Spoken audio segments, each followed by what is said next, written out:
大家好，我是超子。辣椒炒肉到底先炒辣椒还是先炒肉？很多人都搞不懂。今天我来教大家技巧：辣椒脆爽，肉片鲜嫩不柴。这道菜首选螺丝椒，螺丝椒皮薄肉脆。将螺丝椒洗净，去掉根部。辣椒籽就不用去了，这样炒出来更香。不喜欢吃辣的可以去掉。螺丝椒改刀成滚刀块，切好以后放入盆中备用。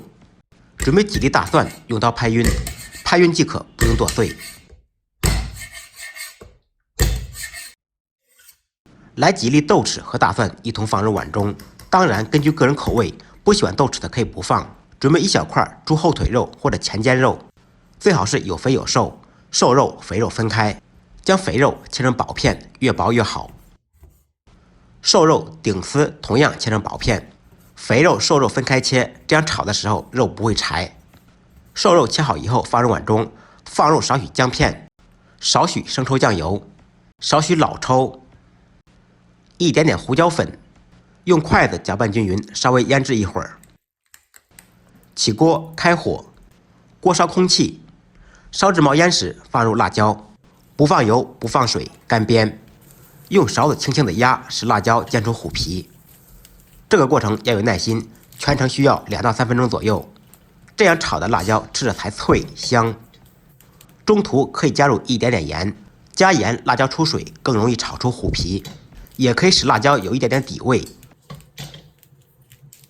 彻底炒出虎皮以后，盛出备用。另起锅，将锅烧热，烧至冒烟时放入少许油。只要锅够热，炒肉才不会粘锅。先用油润面锅的全身，放入准备好的肥肉。粘锅对于一个老厨师来说是不存在的。先将肥肉彻底炒出油，放入准备好的大蒜、豆豉，继续将小料炒香。炒出香味，放入腌好的瘦肉。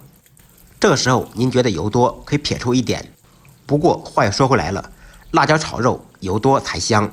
将瘦肉稍微煸炒一下，炒至变色，不要炒的时间太长，否则吃着会发柴。变色以后，烹入料酒去腥，放入煸炒好的辣椒，烹入少许生抽酱油，开大火快速翻炒，使辣椒吸收肉的香味，肉吸收辣椒的辣味。根据个人口味放入适量的盐，一点点白糖提鲜，中和辣味。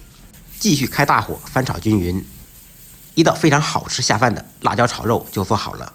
按照我的方法来制作，不好吃您提着肉来找我。这道菜我家每个星期都要吃2次，那真的是嗷嗷香。简单的家常菜，不一样的味道。感谢朋友们的支持点赞，再忙再累记得按时吃饭。下期视频见，拜拜。